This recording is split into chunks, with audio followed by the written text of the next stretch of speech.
thank you to everybody. And as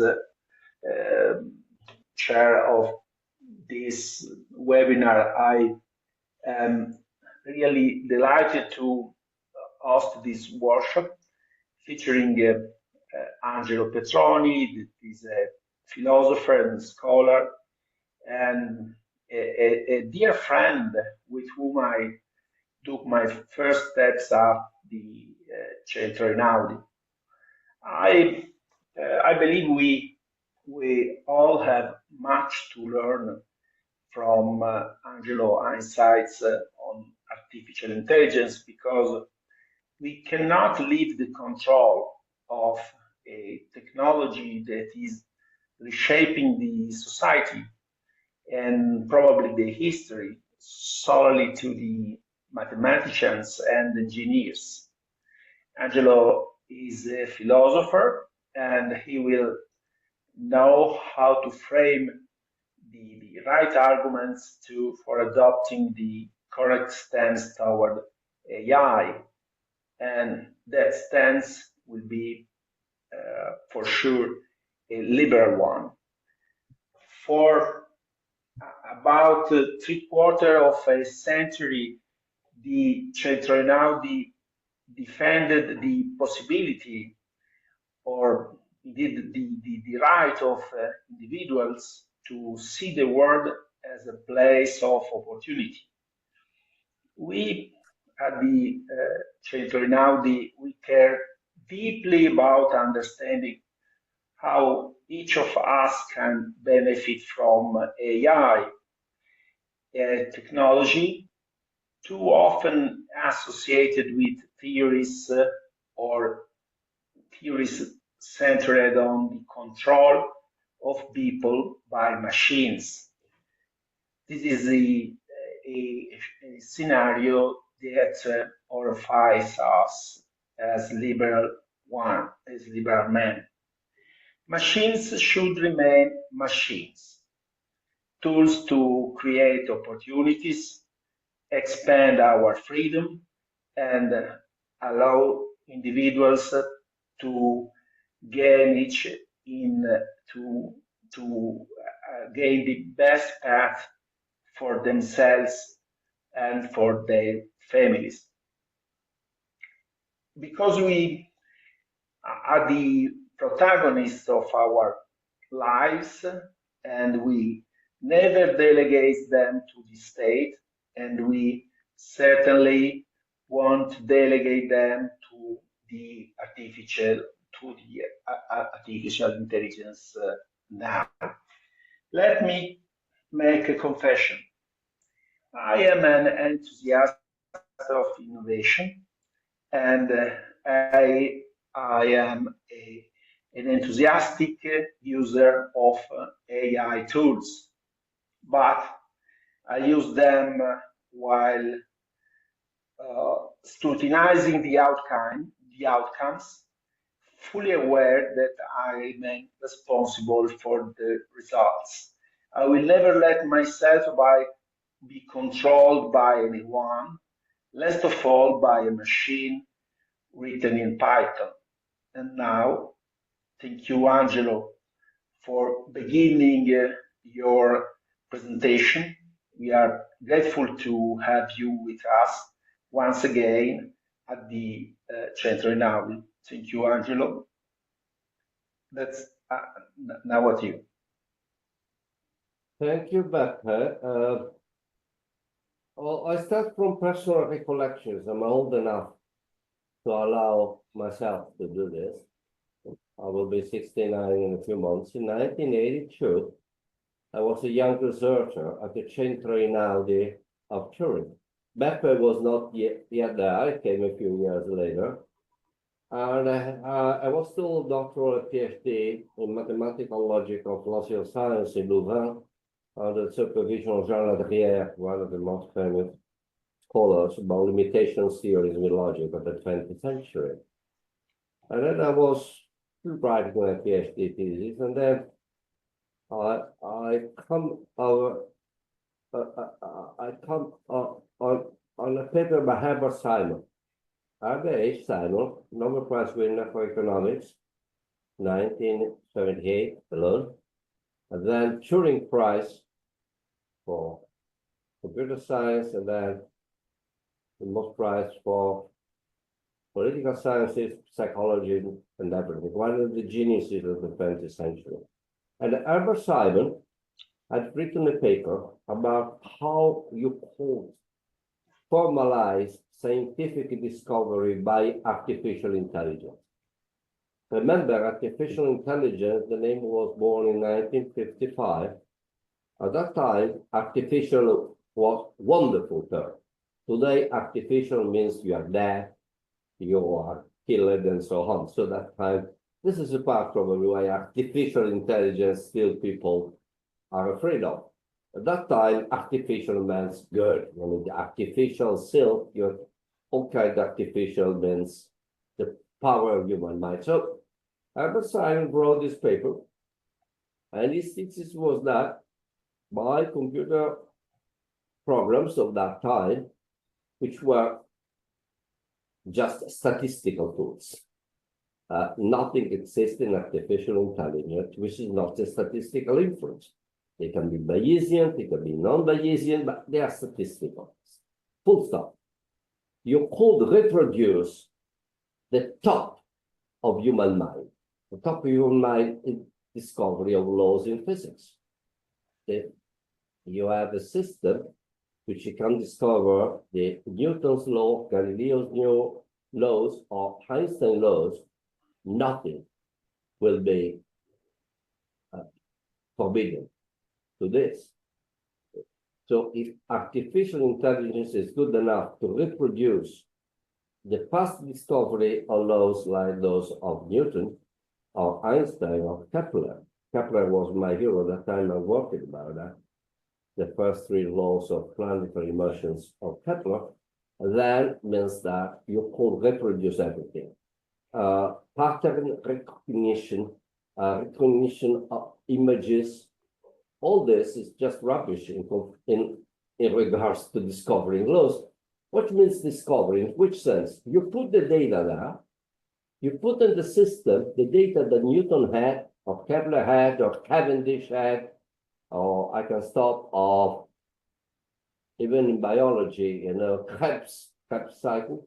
You put the data there, the data they had, and the system come out with the laws of Kepler, Cavendish, and so on. If you can do that, really, there is no limits to artificial intelligence. That was the strong problem in artificial intelligence of that time. My point of view was that Herbert was wrong, Herbert Simon. There was a long correspondence between me and Herbert Simon in 1998. He wrote a paper concerning my thesis, saying, trying to contest, and if you want, I will send you all this stuff. And I'm so grateful to Herbert Simon for it. I brought him in Turin a couple of times, by the way. Such a nice man. So, I never had the position of any impossibility of artificial intelligence. You heard a lot of theses. Philosophers, we are full of philosophers trying to argue the impossibility that artificial intelligence is like human mind. I find all these arguments rubbish. And then it's metaphysical arguments, or in science, we know that Émile Dubois-Reymond, at the end of the 19th century, he did enumerate the 7, 8 things that human mind will never discover. We discovered all of them. So don't put any limitation. I don't take any metaphysical position about artificial intelligence. I take a layman position, say, the brain, after all, is a machine. It's a very sophisticated machine. There is no reason why a machine made by silicious or even some biological elements, artificial, could not have just the same powers we have. My argument is that today we don't have. We don't have, and recently an Italian physicist, Giorgio Parisi, I got the Nobel Prize in 2021 for physics. He's renowned also because he wrote several things about artificial intelligence. And they say, I realize that artificial intelligence cannot discover new ideas. Welcome. It depends what you mean by new ideas. It means repackaging things like large language models do. Of course they can. But if you think that taking the past experience and repackaging the past experience by statistical tools, you get new ideas, you will go nowhere. Let us take Copernicus, let's say. First, scientific evolution, the birth of modern science. You know, and the tradition says that Copernicus discovered that the Earth is at the center, is no longer at the center of the solar system, and the sun is at the center because he did a lot of observations. He made a crashing of observations, and he got the Copernican theory. Copernicus did 8 observations, 8. All the evidence he got was from Ptolemy, and he came out with the Copernican theory, which is not the best fit with the experience. He was exactly against any experience. He never saw the sun, the Earth moving, you see the sun moving. It's the same for Galileo. The principle of inertia of Galileo. Did anybody ever see a body going forever without being disturbed? No. It's the same from Newton, it's the same from Einstein. Well, one of the consequences of the general relativity theory is that the light is bending when it's finally coming next to a strong gravitational mass. So we have the light bending. That was 1915, 1919, an observation led by Eddington found Einstein was right. Nobody had ever seen a being of light being. So most of the progress of human science don't come in repackaging experience in a different way, but reasoning against the evidence. You may call this a miracle, you can do everything with it. Artificial intelligence, as we know it today, is a good repackaging of evidence which exists. So just go to see Giorgio Parisi yesterday, I come up to the conclusion, it cannot invent new ideas. This artificial intelligence, not an artificial intelligence in general. So statistical methods, Bayesian methods, which are not the same, they are similar, they are so useful. You know, you ask a query to ChatGPT or something like that, and it's finding all the possible combinations that it takes. Well, you have hallucinations, of course. Hallucination. Saturday, I had a conference, as every Saturday, with several very good computer scientists. Hallucinations about ChatGPT and similar is 38%, which are not that bad if you have to cheat at university with a thesis.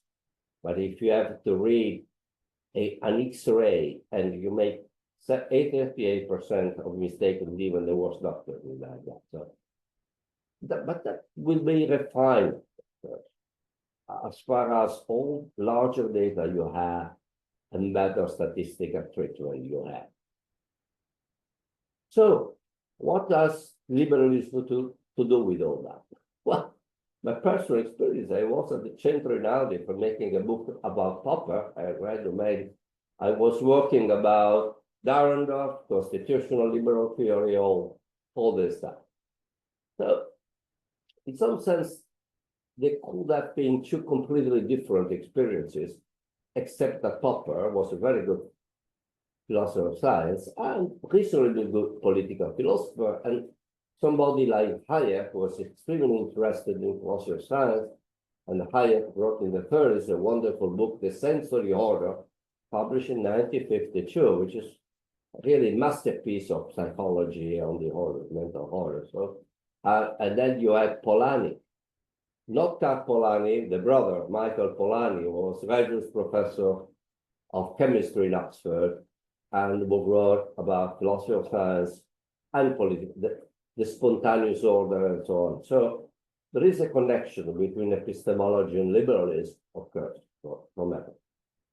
About artificial intelligence, of course, I was not against. My view was that having artificial intelligence computer programs, let me call them more simply, available to everybody would have been an enhancement of single individual human mind and then of collective mind.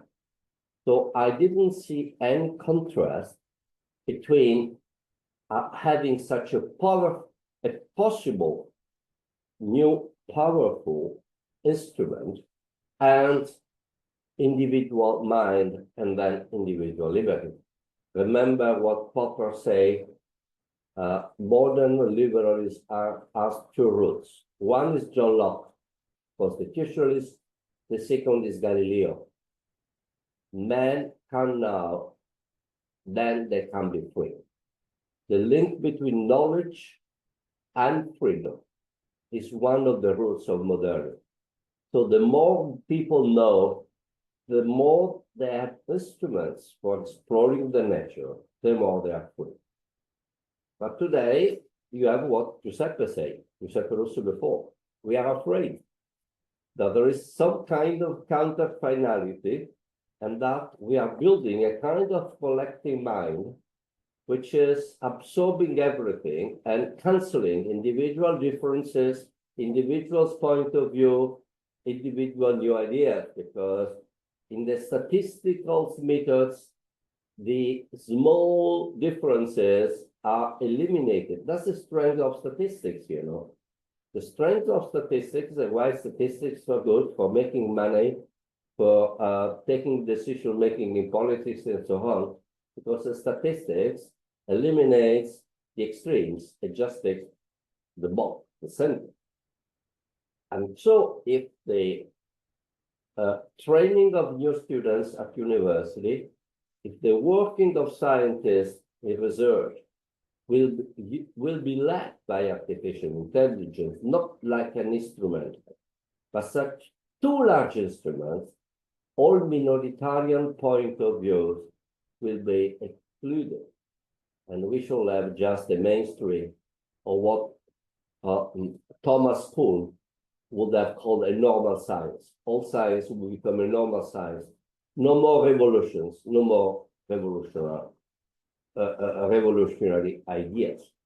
Of course, we liberals, classical liberals, we believe in individuals, we believe in innovation, and people will be confronted to do many innovations, then will really choose what they want. So we believe that social movements, collective decisions, will be the result of the free interaction of individuals. We have collective decisions, of course, in the world, but collective decisions cannot eliminate individual ideas, individual point of view. Obviously, today, the idea that we shall have just, I don't know if it's just one artificial intelligence or Chinese, American, I don't know, somewhere else, Indian, not European, I'm afraid, systems. If this means this will converge in just one instrument, I have not at least have the differences, but obviously, as any statistical way of reasoning, individual ideas, individual differences are simply cut out.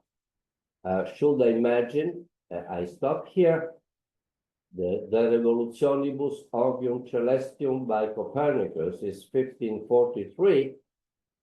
You had Chat GPT that time, and you ask it to Chat GPT how it works the planets. Copernicus, no quotation, no quote about Copernicus. He was alone against 100,000 Ptolemaic astronomers, right? So this is my fear. But I'm not against artificial intelligence.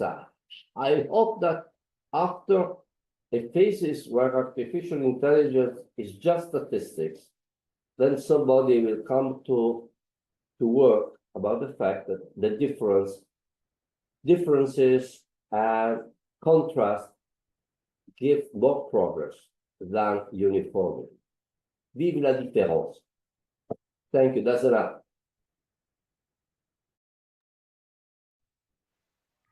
Okay, thank you, Angelo, for your speech. And I see that in my experience, I agree with you that artificial intelligence is just statistics, and so we have the restitution of results that the science discovered in the past.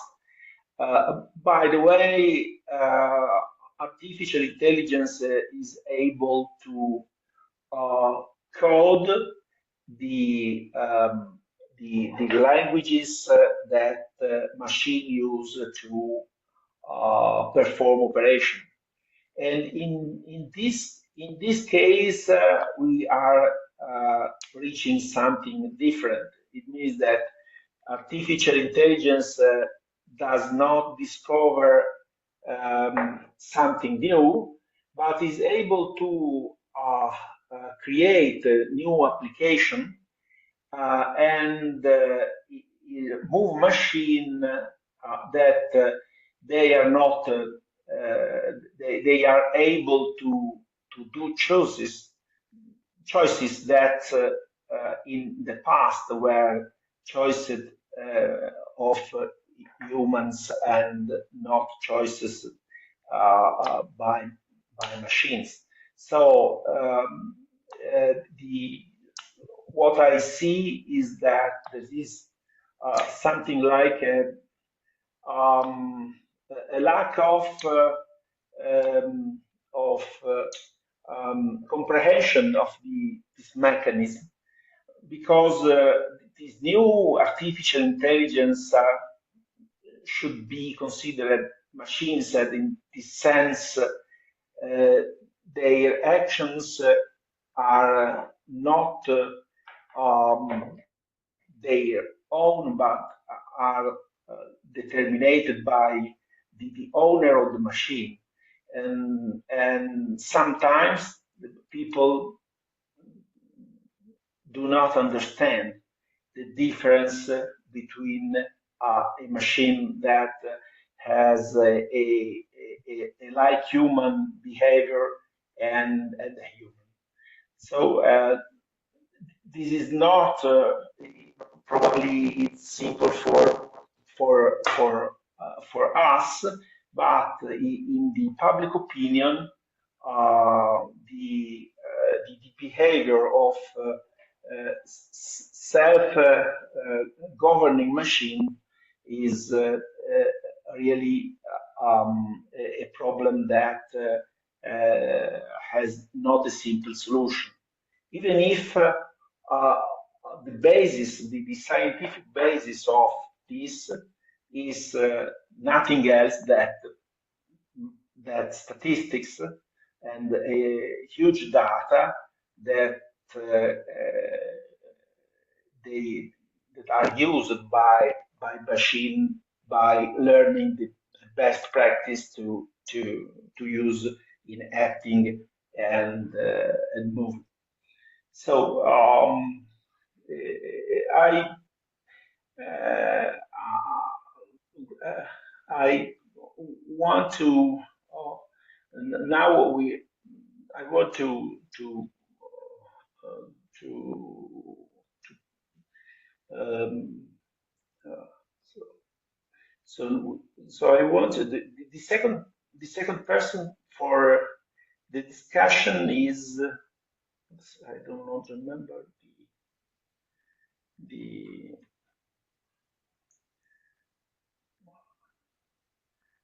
I don't remember the order of the intervention,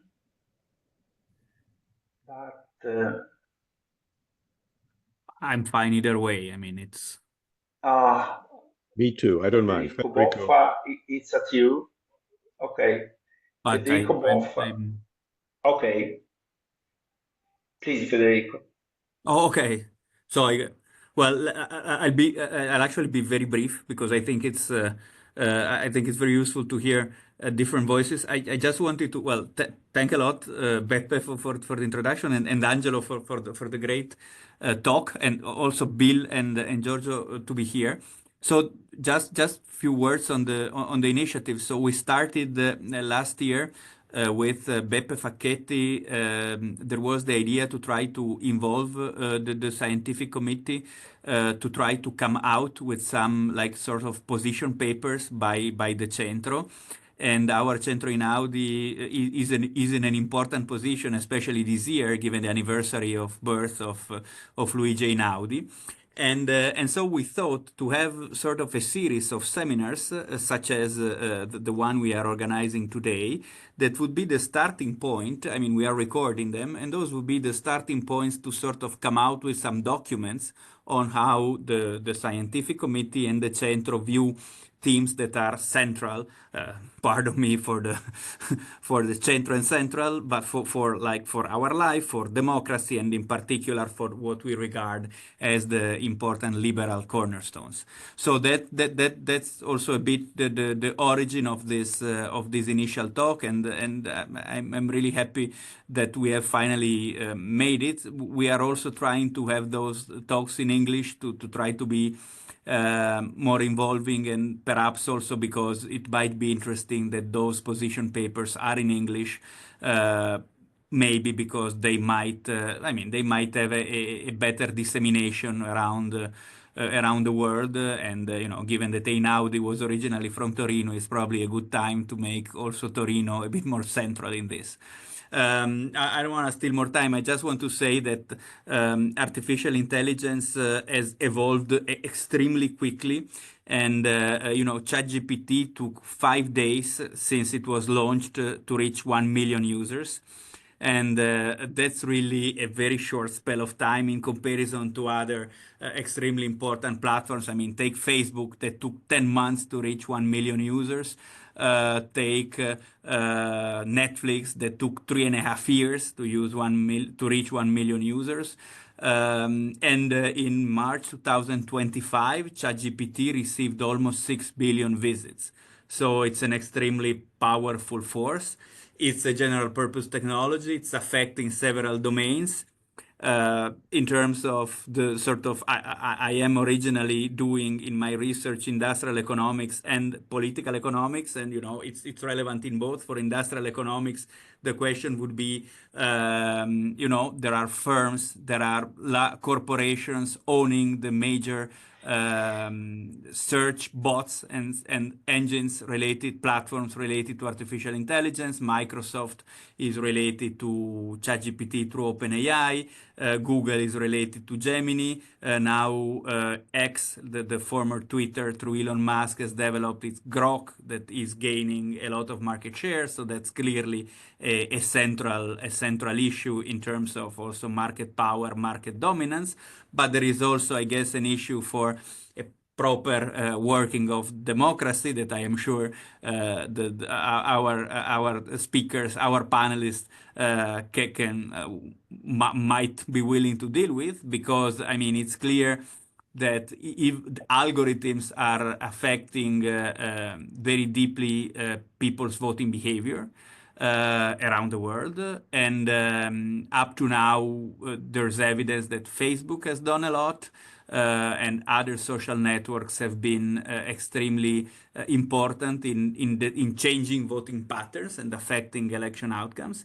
And now, I guess it might become, with artificial intelligence, the targeting of voters might become an issue, and so the ownership of those artificial intelligence platforms might become important not only for antitrust issues that are there for market power dominance per se, but also because market power and market dominance might actually lead to a sort of the electoral dominance that might clash a bit with or not, but that's going to be interesting to see with democratic principles. So that's those are just bullet points that might be worthwhile analyzing.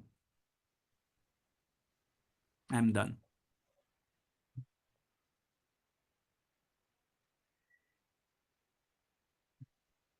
Thank you, Federico.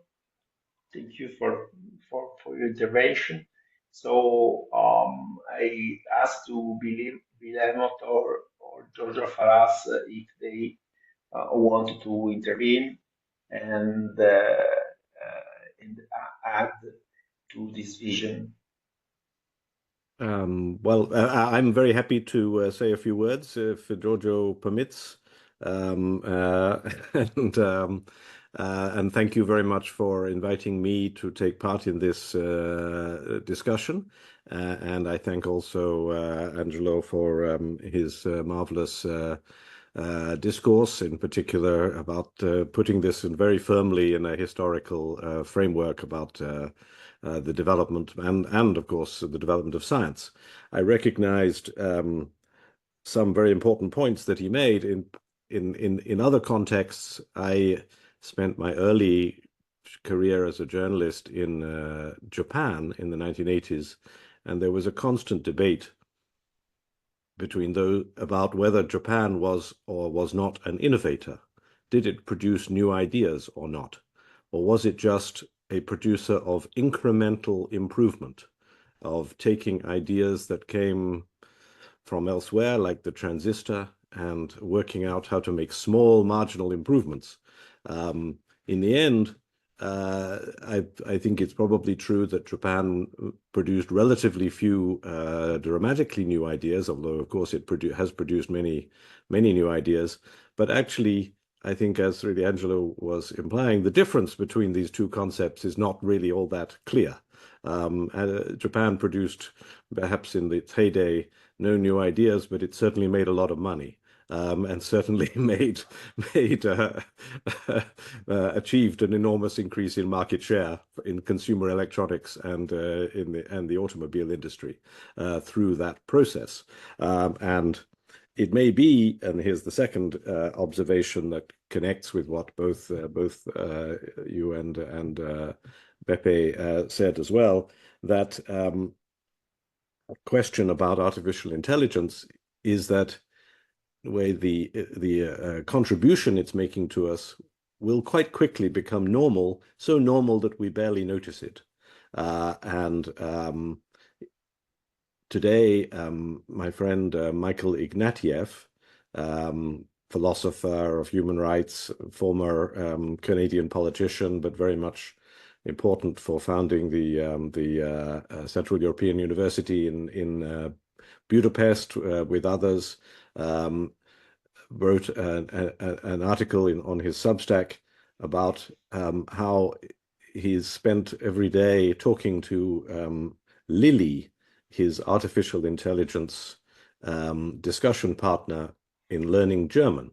And the point that he was making about his conversations with Lily through the Duolingo language learning app is that very quickly he came to consider that this was a human being, that his wife even got jealous of his conversations with this AI teacher, and that he very quickly resorted to an anthropomorphic attitude to this, and the distinction in daily interchange disappears very quickly between what is a human and what is not, except when you ask yourself fundamental questions about what this is really contributing and what your rights are around the outside of it.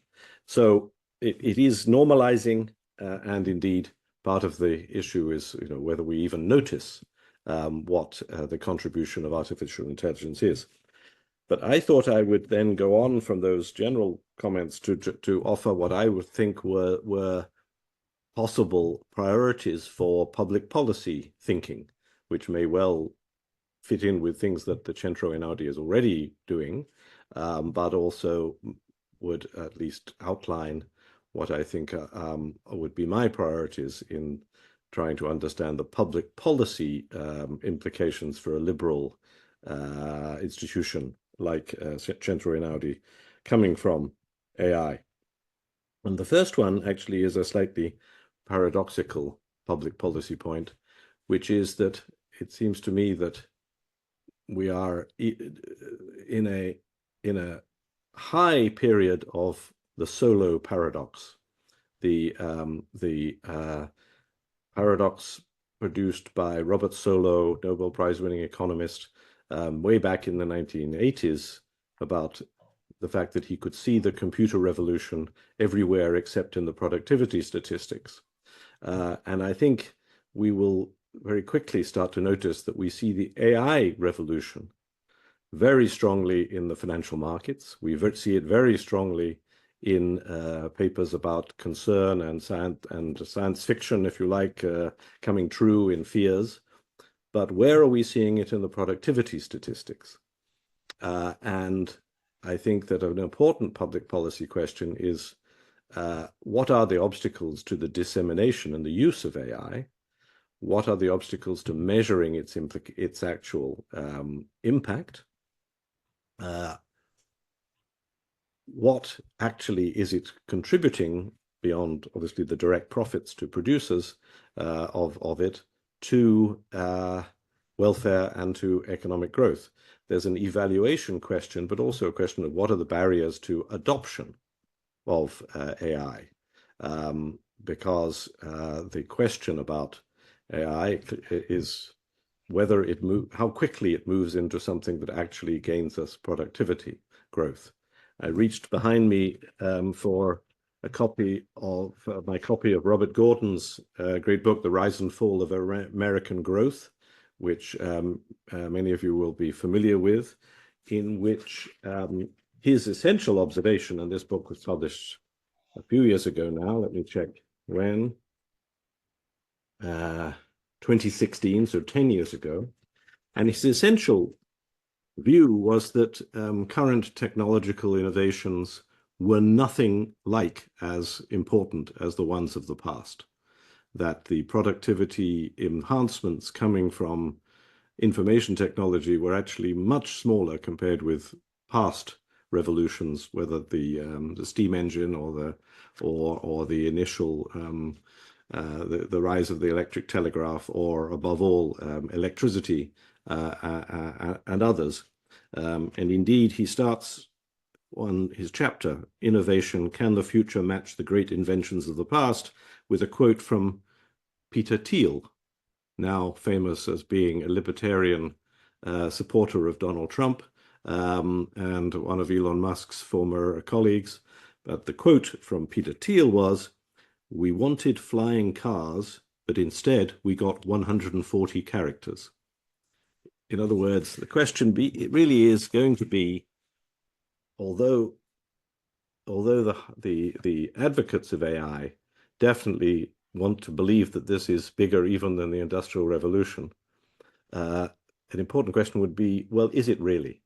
What is the real value creation coming from the ability to use ChatGPT to do quicker research into the cost-benefit analysis of a particular problem, or other things? Is this really just a quality improvement that is unmeasurable? Are there obstacles to implementation that are preventing it reaching full productivity achievement? What is it that's going to make the difference that would convince Robert Gordon to write a new chapter which said, actually, no, we are now back in a new full productivity revolution of the sort that he's, in this long history, writing about in the past? Personally, I'm a bit skeptical. about whether AI is going to do more than entertain us, or let us save. Well, I wonder how far it is really going to create productivity gains, but also I would love to understand what the obstacles are to it, and what are there public policy interventions that could facilitate the rapid dissemination and exploitation of this tool. I think that the second area of research is very much the one that Federico was mentioning just now, which is that I think the immediate clear dangers of AI are in free speech and democracy. Not necessarily because of manipulation, although that certainly is entirely possible, but also because of a destruction of faith in information. And the paradox of AI in the information space seems to me to be that by the very convincing ability to produce false information, AI has the capability to undermine faith in real information in a way that it shouldn't. And when there have been interventions already to try to put greater regulation and put greater responsibility on technology platforms or on publishers of one kind or another, this has produced a backlash, especially from conservative forces who have labeled this the censorship industrial complex, that efforts to have some guardians for free speech, I mean for information, are considered to be censors. And I think that finding the new balance and the new ways to police free speech and the use of information online, particularly during election campaigns, but also generally in creating information, is going to be a very important area that may get more sophisticated and easier as the technologies improve, but therefore needs to keep on moving with the technology. Thirdly, perhaps the converse of my thought about of a solo paradox view that this may produce great excitement but little impact. The converse of that is that it's clear that if it does produce big impact, and perhaps it already is steadily, then the most important public policy interventions will be about addressing the distributional effects of the adoption of artificial intelligence. Distributional effects, by which I mean the way in which artificial intelligence may produce a bigger, even wider gap between the incomes of the lower skilled and the higher skilled, or push a new swathe of members of society into the category of the lower skilled or the lower paid, because their jobs are being competed out by AI, and the public policy requirement then will be to try to counter that distributional effect. It may well be the case that there is a backlash against globalization, but really that's a backlash against the absence in the United States of public policy to address distributional impacts of both globalization and technology during the 1990s and 2000s, and that in Europe, but globally, getting an appropriate public policy to address distributional effects will be very important. And then finally, there is a rights question that comes with artificial intelligence, which can be about the right to challenge the judgment that will come from artificial intelligence, or whether that is definable as a human right. Artificial intelligence, as it improves, is going to become more and more authoritative, shall we say, in clinical diagnosis, in evaluating your creditworthiness, in deciding whether to lend money to a company in making all sorts of decisions like that. And the difficulty already in all sorts of areas of the computer is that there is a tendency in legal systems, and that's certainly been true in Britain, to treat the computer as being undoubtedly correct, as it were unchallengeable in law.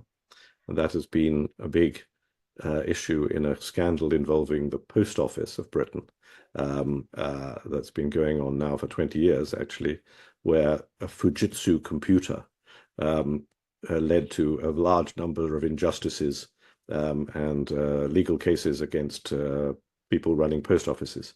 And in the early legal cases, the computer was considered as being infallible, whereas in fact it was making mistakes. And this delayed by a long time. So the question, though, about the human rights question would be about whether or not we have a problem emerging for liberty and rights, the more that artificial intelligence becomes the ultimate arbiter of certain aspects of human behavior, and whether there is a need to consider the right to have a human judgment, the right to ask for a second opinion, the right to challenge, and whether or not artificial intelligence really can be considered to be authoritative. But I'll stop there. But those were my thoughts about public policy areas that are worthy of examination. Okay. Thank you. Okay. Thank you, Bill, for your presentation and for your point of view. And now, Giorgio, we want to hear your opinion. Before your speech, I want to tell that if everybody wants to leave, they have to write on the chat, and our secretariat will admit at the panel. So, Giorgio, is AI a liberal actor or not? What is your opinion? No, very, very, very, very simple answer. No, but I have a few statements. Okay, we agree that discoveries that you say real innovations are impossible to come from a statistical distribution. If artificial intelligence is something in between the extreme of a distribution, it is very difficult to find something new because you don't go to the extreme of a distribution. This seems something clever and you can share. The point is more a psychological point. That's to say, we live in a world where we have this strange idea that numbers are objective. That's to say, you see all the statistics. People is really happy in Finland. People is really happy to live here and there with the number 91.6 and these kind of things. My fear is that artificial intelligence can become another of this classification of the world because it's artificial, so it's more than natural. Is intelligence, of course, and probably artificial intelligence will be able to find a lot of statistics to show what seems objective. And this is something important. You have to consider another phenomenon we have seen in the last decades or the last year more. That's to say, people desire what the other desire, or people want what the other want. So this is the real reason of the growth of Amazon and all of these things, because you think that you have to, your desire is the idea that the other has a desire and you want to imitate the desire of the other. This is René Girard. In the case of intelligence, artificial intelligence, maybe we can have the same phenomena, that to say, because everybody wants the artificial intelligence, even you have to follow this trend. That to say, put yourself in the flow of the progress.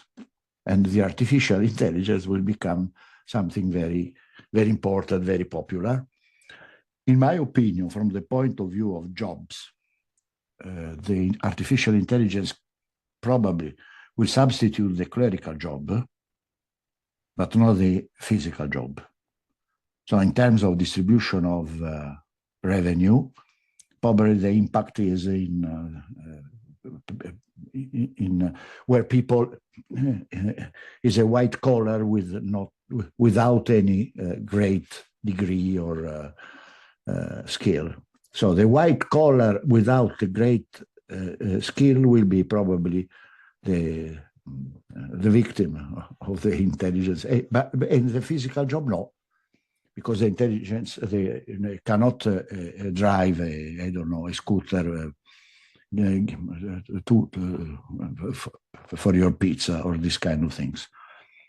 So at the end, is a new phenomena. Probably the growth of this phenomena will be very strong because of the imitation, let's say, game. The impact will be on low skill, white collar, and the political or cultural bad influence will be because the artificial intelligence is something objective with numbers. In Finland, you have happiness, 92.6. In Spain, you don't have happiness, 45.3. And these kind of things. So this is a new phenomenon. From the point of view of freedom and these kind of things, is not more dangerous or rather things that to say. We see how the political world now is working and this kind of things. And artificial intelligence is in the new world where you have the network and not the parties and this kind of thing. So it's not so a new thing in political domain, in my opinion. And it will be very, very important because artificial intelligence is follow the flow of the river of the last years. That's all.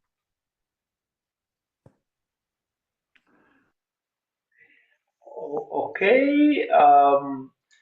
Thank you, Giorgio. I asked Angelo if he wanted to add something. Um, and, and finally, from your speech, I have has been so I think that we haven't a lot of risk from the artificial intelligence, but there are some risk about the usage of intelligence, of artificial intelligence, and from the people, and particularly from the less educated people. Is a machine and produce a lot of results that are not a lot not beyond our uh, knowledge basis and in this case is really useful that we regulate with laws and with the huge with with laws the usage of artificial intelligence, or we can rely on uh, the, the, the, the normal laws about machines and other appliances. Angelo, what is your opinion on this? Well, don't forget I'm a philosopher of science. Don't ask me too many things about the real world. Bill said a lot, and George and Federico and yourself. So um, I can do mistakes myself as any other economist, but I do already mistakes as a philosopher, so I don't want to have true mistakes. Of course, as philosopher of science, I'm deeply concerned about the epistemological side of artificial intelligence. As I said, Popper was right.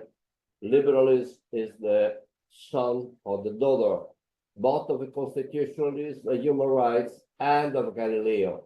And the idea human beings have the right to think, to discover things, and to think autonomously, not just as mass, as a collective mind. So if you don't keep individual minds, and they became collective minds by agreement, different interactions, but if you don't exclude that individual minds are no longer relevant, given you have this big collective mind, then I think liberalism or classical liberalism, if you want to interpret, even American liberalism in some sense, is losing, in my opinion, a lot of its content. So I insist on the epistemological side of this. But of course, social consequences are as relevant as that. And there is a potential of tyranny in artificial intelligence. And there's nothing to do. And as Bill said, you go to ask a loan in a bank, and it's no longer the guy there deciding, but you fall into this. It was so from 30 years, it depended from your ratios. But you know, your ratios could be adjusted, at least in Italian banks. Now it's over. It's just a system, of course, and the idea that computers can do no wrong. They are like kings, you know, in the whole British system. Kings can do no wrong. So computers can do no wrong. It's a new absolutism. So I'm looking forward to some kind of monarchist, you know, some kind of resistance to this. I say, no. Kings are not always right, and computers are not only right. As a liberal, I put a lot of my hope not on human benevolence, but on competition. I hope there will be thousands of different artificial intelligence systems. I love it when the Chinese said we had the new system, $6 million. Rubbish, of course. They did copycat a lot of bases before. I didn't spend $6 million, but there were not 150,000 billions of dollars like the Americans. So I think from this point of view, we, Europe, including in England, we have a hope. In technologies about artificial intelligence and computer science, we are very weak. In pure science, fundamental science, we are very strong. And so I think we should restart from our capacities in basic science and not following the bigger, the best, you know, the big machine. It could be Americans love that. Remember, until the 80s, they have machines long 7 meters, 8 cylinders, 6,000 cc, and then they were completely overcome by Japanese and European cars. They were just all the other. So, because we put more brain in cars than the Americans had put in the last 30 years, we were competing only on size. So we have a possibility in Europe of having a different artificial intelligence. I don't think we have a European artificial intelligence style. I'm not French, you know. Il n'y a pas d'intelligence artificielle européenne. C'est pas comme Macron. Je ne marque ces choses-là. Bon, I don't want to substitute American with French nationalism or with Italian nationalism and so on. But there is some European character, in my opinion. And then I hope Indians will come with artificial intelligence, Nigerians. So until there is a competition among systems, I'm glad. What I'm afraid is just a convergence about just one big computer. It's over 1984. That's all I can say. Thank you. Thank you, Angelo. Federico, do you have something to add to this? No, thanks a lot. I think I fully agree. The problem is also, you know, regulating the, you know, the algorithm besides being probably, you know, we don't even discuss right or wrong from a liberal viewpoint. It's probably impossible, right? So one could look at the could sort of try to go at the roots or at the consequences, and going at the roots would probably imply trying to keep stimulating competition. So perhaps, I guess, as I mean, we can discuss whether the current antitrust system is enough or not. We could discuss, and perhaps it's worthwhile discussing how what additionally should be done in order to sort of stimulate competition in this sector. But that's one aspect. On the other hand, as Bill was saying before, there are certainly consequences on the labor market and redistributive consequences in general, and those could be tackled by the usual policy instruments that we have available in the toolkit, including, I mean, taxation for sure, but also a set of subsidies for people who will lose their job. I guess there's this discussion Giorgio was mentioning in labor economics, and there's this idea that there will be this hole in the middle, so there will be activities that require very low skill but that are not substitutable, that will not be substituted, and then there are activities at the top of the income distribution that will also not likely be substituted, but then there is this big thing this big piece in the middle and middle low part of the income distribution that perhaps will be substituted. And I mean, ex post intervention to sort of preserve incomes there is also relevant. I guess perhaps what is harder to achieve is perhaps to try to give a meaning to these workers, because of course the risk, besides all the monetary compensation, there is the risk that people that somehow get replaced or substituted react also politically in a way that can somehow lead to sort of political directions that could be problematic, could lead to extremism, could lead to could lead to could lead to trying to find like saviors that have nothing to do with reality. And so beyond, I guess, monetary compensation, there is probably a lot to do to sort of communicate and explain what is the important role of people, right, in this transition. But I guess in terms of policies, I mean, I think it's very difficult to go beyond what is to go beyond the realms that are currently covered by the current policies. Perhaps there is the need to reform them, which is important. I have a question for Bill or probably for Giorgio. And we will delegate a lot of tasks to the artificial intelligence. In my work, I delegate to the artificial intelligence to code the statistical programs, for example. And it's very useful to have an artificial intelligence that code for me. But other human tasks that we need to maintain for human, and we cannot delegate. For example, the policy investigation can be delegated or not. Probably they are delegated in part to the artificial intelligence. But the crime prosecution, that is not the policy investigation, is another thing. can be delegated to an artificial intelligence or not?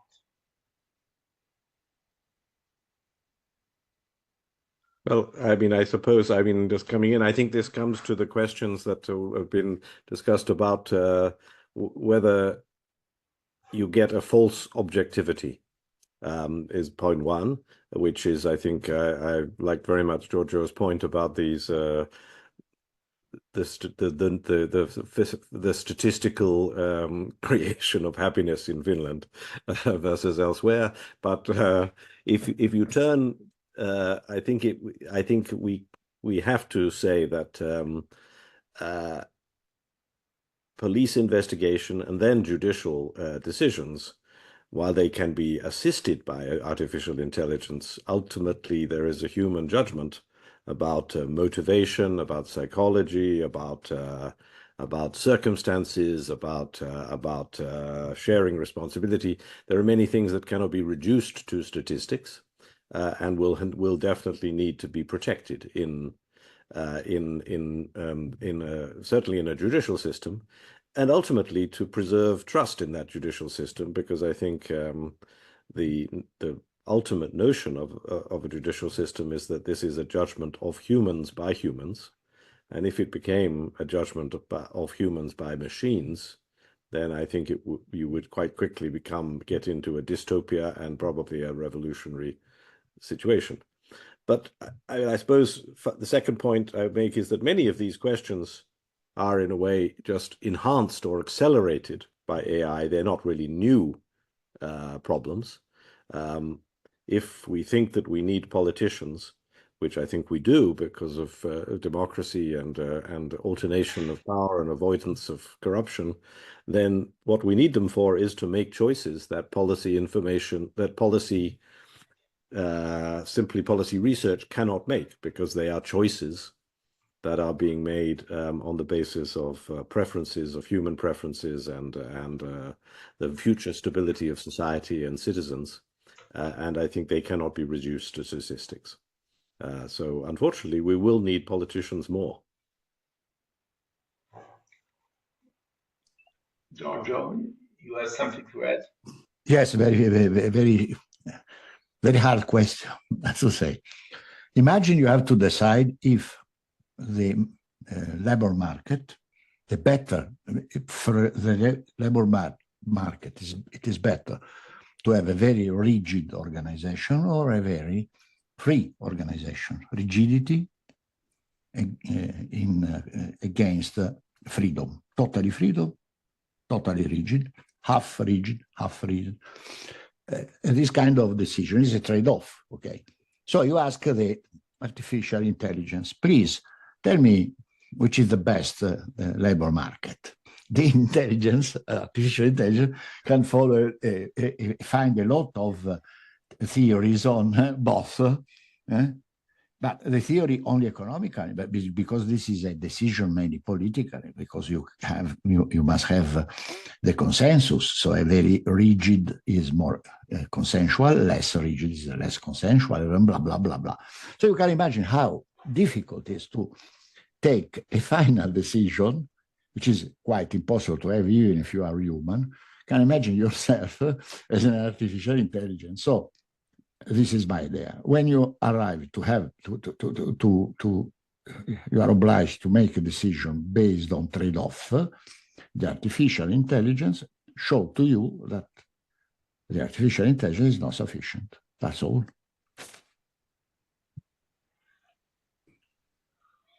Angelo, we are at the end of our interest webinar.